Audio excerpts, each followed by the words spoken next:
What's up guys, Scapegoat here, and today we're going over the new Shining Hope box for Duel Links. It's going to be coming out I think on the 29th. It's the box that introduces the Exceeds into Duel Links, which is really cool. I thought I'd get into the video with all the hype coming around it and start getting into Duel Links a little more. So that's pretty much that. So we'll be going into that and a few other cards that I think will be cool in the future if we get. But if you haven't already, please feel free to subscribe, go into my Discord, all that stuff, Twitter, Twitch, all below. Feel free to do that. So without further ado, let's just get right into the video.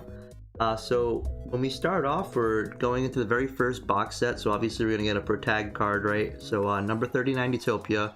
One of the best earliest Exceed monsters, pretty much negates an attack and is a big beater. Being a warrior is pretty cool, and a light monster. So all he does is pretty much negate attacks. If we ever get Utopia double down the line, that's also something to consider. Utopia the Lightning, all very good cards. The big archetype coming from this set, the Satellar Knights. So these are really good cards, right? So just for the Exceed monster that they get out right off the bat, it's the you need to use 3 level 4 monsters to make it, right? But it's a pretty good card. So while this card has Exceed material, your opponent cannot activate monsters. Your opponent cannot activate effects to your normal or special summon monsters. And once per turn, you can detach an Exceed material from this card and target one card in the field and destroy it. If this card is sent from the field to the graveyard, you can special summon one Tellar Knight monster from your hand or deck. So special summoning from your hand or deck is pretty cool. Especially if you're summoning Altair off of it, or Deneb to search Altair. There's a lot of consistency with the deck, and you might think summoning 3 is pretty costly, but you can do it pretty easily if you're going into Vega, Altair, Deneb type of thing. They set up pretty easily, and you don't always have to go into Deltaros. There's other Exceed monsters obviously down the road, even Gaga Samurai, that we can make in this deck since we are all warrior monsters, so that's pretty good. But yeah, that Exceed's actually really good. You can't really respond to anything, and then you can pop cards, and then you get strike with a 2500. Good spot removal, so that's pretty good. Utopic Onomatopoeia is really good down the road. I'm not too certain we'll see the utility with this card anytime soon, but once we get all of the other cards that this card usually goes with in the real TCG metagame, I think we'll see it do good down the line. However, right now not so good. I would still, consider picking it up. Deltaros more so. Then we have Deneb, part of the Satellar Knight engine. It's a light level 4 monster, warrior. Pretty much what this does when this card is summoned, not normal, not special, like both. You can add one Tellar Knight monster from your deck to your hand. And obviously you can only use that once per turn. So this is really good combined with cards that can special summon. Satellar Knight Altair. Because Altair will special summon the Neb, and then you can card to your hand. The cards like Call the Haunted and stuff like that would be great. I'm pretty sure it's not in the game yet, but once we get cards that can special summon consistently like that, it'll be really good. Caius, obviously Caius is a really good card. You tribute, banish one card on the field, and inflict 1000 damage if it was a dark monster. Darks being a prominent archetype attribute, right? So it's pretty good. Goblinberg is a pretty good ultra rare, I'd say. When his card is normal summon, you can special summon 1 level 4 or lower from your hand. So it's very good with helpful cards, Synchro, Exceed, and all that stuff, getting more cards on the board. So I do think that's a pretty good card. DD Crow, it's the first time this card's showing up. DD Crow is actually a really good hand trap, so pretty happy that this card's coming into the game. So when there's cards that are targeting in the graveyard or trying to return, like Zephyros and stuff like that, you can just banish it right away. You don't have to worry about it. So DD Crow is definitely one of those cards that relies on the metagame. Obviously it's not a staple every format. You have to put it in when there's a deck that's like actually using it, when it's worth meriting it. Forbidden Scripture is actually a pretty cool card. If a monster battles an opponent's monster during the damage calculation, negate all other effects on the field until the end of the damage step. Also, damage calculation for this battle, and the monsters use their original attack. So any monsters that are boosted, they're going to go back to their original attack and battle with no effects. So that is a pretty unique and good card. if there's decks that are like boosting a lot. Fiendish Chain, we obviously saw this in Selection Box Volume 3, but this is a more accessible way to get this card now. Fiendish Chain's a very good card, especially if you consider putting it in Satellar Knights down the road if we get one certain Exceed monster, which we'll go over a little later. Fiendish Chain, just you know, most people would know this, negates a monster that's on the field, that's an effect monster, and the monster cannot attack as well. So it's a very good card to stop monster effects as well as attacks. Then we have Gaga Samurai, another good Exceed monster. Pretty much what Gaga Samurai does is a detach.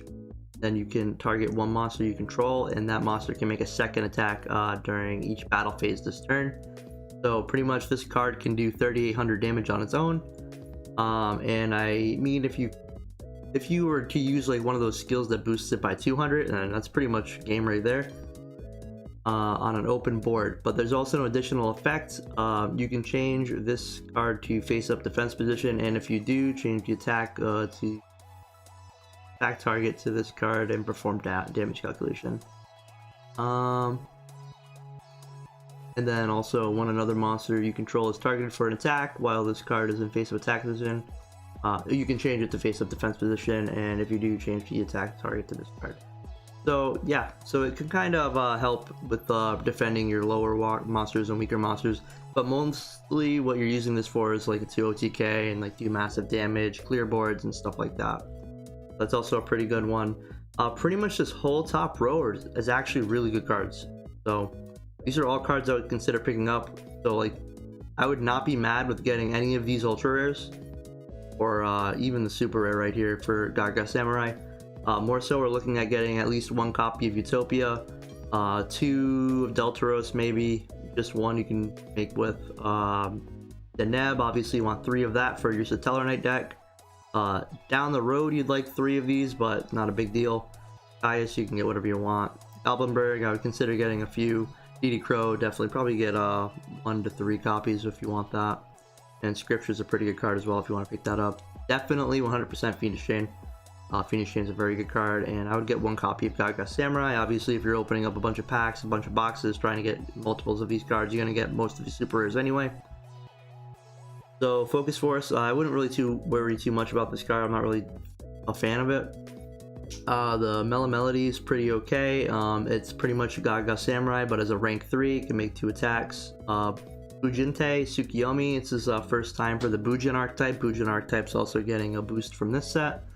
And pretty much what this card does is once per turn, you can detach 1 material from this card, send your entire hand to the graveyard, minimum 1, and if you do, draw 2 cards. When this card you control is face up and leaves the field, because of an opponent's card effect, you can target level 4 Beast Warrior Bujin monster in your graveyard to the number of Exceed materials this card had, and special summon those targets.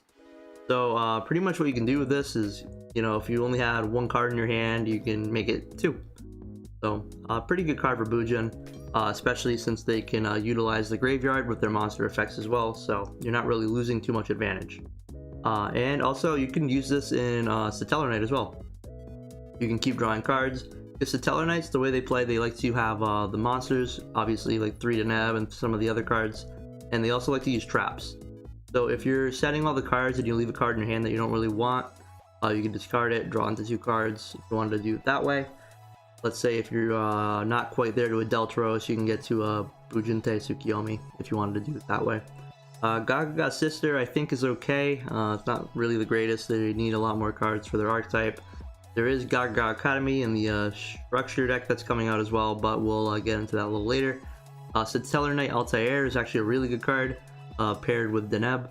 Pretty much what this card does is if this card's normal summon, if this card's summoned at all, you can target 1 Satellar Knight monster in your graveyard and put it in face-up defense position. Also, it cannot attack for the rest of the turn, except for Satellar Knight monsters. So, this is pretty good to get Deneb back on the field. Basic play is just having Deneb in the graveyard, summoning Altair. Altair gets Deneb, and there you go. You can make a rank 4. There's also other plays too with Altair. You can do Altair into Vega, which Vega can special summon Deneb from hand, or you can do a nuke too, but we'll get into those effects as well. Lightsworn, which I think is a really cool deck, especially down the line if you consider we get the rank 4 monster, the prize card, the Minerva, right? It's really good archetype, so definitely invest in Lightsworn, and wait until we get Minerva, even Fairy Tale Snow if that ever comes out. But Erin the Lightsworn Monk, pretty much what she does is puts any monster that's in defense position back into the opponent's deck, which is a really good card, and obviously you get to send 3. This is like a reprint card though, obviously, but it's just an easier way to get this card. Then we have the Elemental Lord. Obviously it's already been out, you can get it again. Gaga Bolt, you can destroy 1 card in Gaga decks, so if you have a Gaga monster, you can target 1 card and destroy it, just spot removal. And this is a really good card for Satellar Knight. It's an Omni Negate. When a spell, trap, or monster effect is activated, send 1 face-up Satellar Knight monster you control to the graveyard, negate the activation, and if you do, destroy that card, then draw 1 card. So pretty much what you're doing is it's equal in advantage, but you're negating powerful effects, right? So I think it even works in Tangent with Deltaros as well. Yeah, so if you were to if you already exhausted Deltaros and you used it for Nova, you'd get a card from, what is it, hand or deck. Yeah, so you'd be replenishing resources. But you can use this with any card, right? So you can pop Altair Deneb to stop a spell, trap, or monster effect that's pretty powerful, and then you can draw 1 card in addition to that. So it's a really good card, very good Omni Negate card, and I would very much play 2 or 3 in my deck. Obviously don't want to brick. So then we have Exceed Block, which I don't really consider being that good. It's too reliant on having an Exceed monster out. Bujinte Suwano is the first time appearing, I think, obviously with the Exceed coming into the game. This card can attack all monsters your opponent controls once each. Once per turn, you can attach 1 Exceed material from this card. Take 1 Bujin monster from your deck and either add it to your hand or send it to the graveyard. So this is a Sura Priest, but also a Foolish Burial or Rhoda type of thing where you can send it to grave or add it to hand, so it's very good. Definitely a very good card for Bujins. Swordbreaker, I don't really consider it being too crazy. Rhinosaurus, same deal. Shining Elves, not so great. So after all that, those are the Exceed monsters. So the ones that we're looking at picking up: Utopia, Deltaros, Samurai, Bujintai, Tsukiyomi, and Suwano. Those are the only ones I would consider worrying about in future meta. These ones probably will never be being used really. What other good cards can come from this set? We have Vega. Vega is a monster. When it is summoned, you can special summon 1 Tellar Knight monster from your hand, so that is also very good. Obviously, like I said before, you can do Altair, special it from grave, which Vega will activate, special summoning Deneb or Anuk. Anuk being a monster, very high beater, 1800 attack, and pretty much what he does is Foolish Burial monster to the graveyard. So if you had Altair and Anuk in hand, you could send maybe Vega or Deneb to grave, and then following turn you can use Altair to either special summon the Deneb searching a card, or Vega to special another Satellar Knight monster from your hand. Very good cards, very good combos to get into Exceed monsters, so definitely a deck to consider. We have a few of the Bujin monsters appearing in this set. These I don't really consider being too crazy. They're just regular Bujins, you know. Anything else over here? Nothing too crazy except for Bujin Carnation, obviously going into an instant Exceed monster. So if your monster's already in graveyard, you top deck this, go into Bujin Carnation to special summon Bujin Suwano. Very good card for the deck. Pretty much can come back from nowhere. And especially if you have Crane, right? Crane can just boost the attack and attack over a bunch of things. Then we have a few more Satellar Knights, a bunch of the monsters. These ones don't really matter too much, but we do have Ashalam. Ashalam is when this card is summoned, you can inflict 1000 damage to your opponent. That's pretty much the effect. And if we were considering playing this card, I would play it at 1. You don't really want to have this card too much, but pretty much having this card in your graveyard, summoning it every turn, doing 1000 damage, puts your opponent on a clock. So very powerful card considering life points are 4000 right now. and you did see this in some of the TCG side decks in the real game. So a very good card. Also it has 1800 defense, so it does block a little bit, you know, so it's pretty cool. We do have the appearance of Dustrons. Dustrons are pretty interesting. Nothing to worry about too much though. Aside from that, we go into some of the reprints, right? After all of these cards we look at, we have some of the Bujin cards. Mikazuchi is pretty cool. Harume is pretty cool. And then we have the 100 monsters. So 100 monsters, they were in the Crimson Kingdom box, right? But we do get all of them as reprints, and that is pretty cool. And considering we have Violon Prism, Exceed monsters, you can use rank 4s with this deck, as well as Synchro level 8 to do some powerful strategies if we ever get some better cards for those, right? Anything else in regards to that Bujin Turtle reprint? Pretty cool. And that's about it for the main box, right? Pretty much the card rarities, you know, Ultras right here, rare and common, all thanks to Duel Links Meta. A very good site. Next we have the structure deck. Anything impactful in this set, you get a Bacon Saver if you didn't already have it. Aside from that, I don't really think this set's too valuable, right? You do get Gaga Academy, which is pretty good if you're going into like a pure Gaga deck, or like doing a strategy with future cards that are coming out involved. Utopia, Gaga Bolt and stuff like that. There's some good ones, but they're not really here yet. But down the road, maybe we'll see. And then Gaga Cowboy obviously is the good one. Gaga Cowboy is a rank 4, right? 2 level 4 monsters. Once per turn you can detach a material to do 800 damage if it's in defense mode. But if it's in attack mode, you can pretty much gain 1000 attack and being able to attack over anything. It just makes it a 2500 beater in that case. You know, you wouldn't summon that over anything like Utopia or whatever. Pretty much the only thing you're looking at with this effect is the defense effect to do 800 damage. But without main phase 2, it's kind of not as prominent, or you can just summon it if your opponent's at like 700, 800 already and go for a game that way. Funny thing is, I thought they were lowering the burn for monsters, but apparently I guess it's still stuck at 800.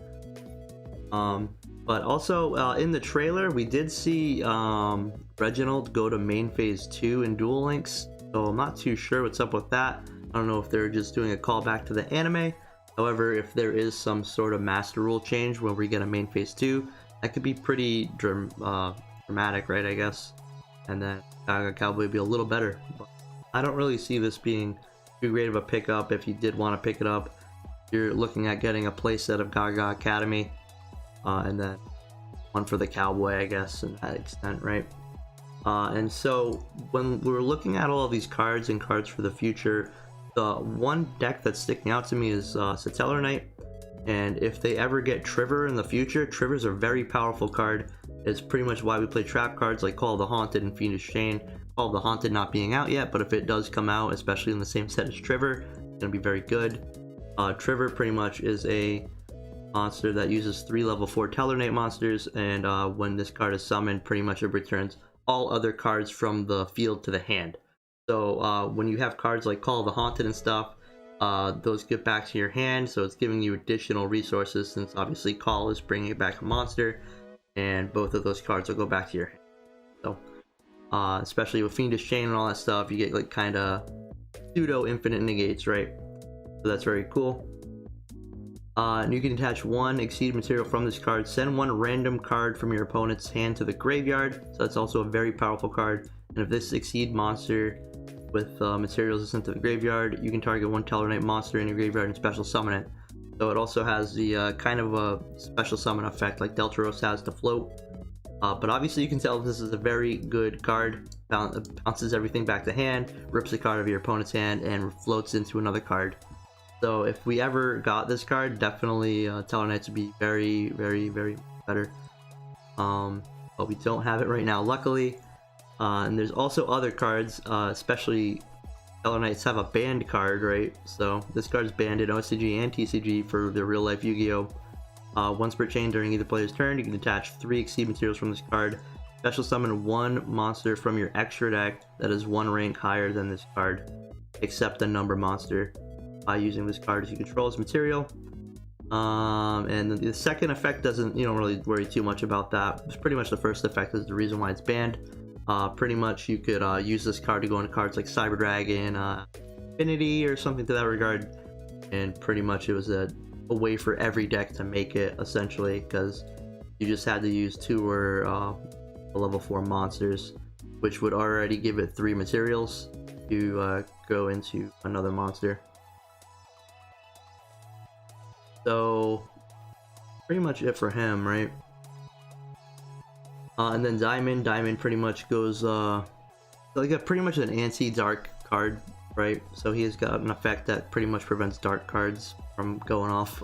So during your main phase 2, you can Exceed summon this card by using a Tellarknight monster you control as a material, except a Tellarknight Diamond. So obviously, reading just by the first effect, right? This is only going to be relevant as a card if we do somehow have a master rule change where we get a main phase 2 like shown in the trailer. But if not, this card's probably not coming out because this has this effect coming out during main phase 2. I do think Trigger is the only one most likely to come out, if ever at all. It'd probably be towards the middle or end of the era. But anyway, this monster, this card is Exceed materials. Neither player can send cards from their deck to the graveyard, and any card that returns from the graveyard to the hand is banished instead. During either player's turn, when an opponent's dark monster activates as an effect, you can detach 1 Exceed material from this card, negate the activation, and if you do, destroy it. So, very good anti-dark deck card. Prevents dark cards from working. Also, you can't do stuff with your graveyard to send cards to your graveyard. So it's a pretty cool card to prevent your opponent from doing stuff. I don't think we're going to have a master rule change to worry about. It was just weird that it was in the trailer. But if anything, I don't think we're also going to get Ptolemaeus as well. I do think somewhere down the line we could potentially get Trigger, and if we do, Trigger would be really good for the deck. But that's pretty much it. So why don't you guys let me know what you guys think about this box set. Do you guys think it's going to be very meta impacting? I am probably going to rip open this box several times to get all of the Tellarknight cards and play that deck. So let me know what you guys think about that. I'll be playing this day of on stream. So if you want to watch that, feel free to follow me on Twitch. All that stuff's below. And thank you very much, guys, for watching. I appreciate it. Have a good day. Bye.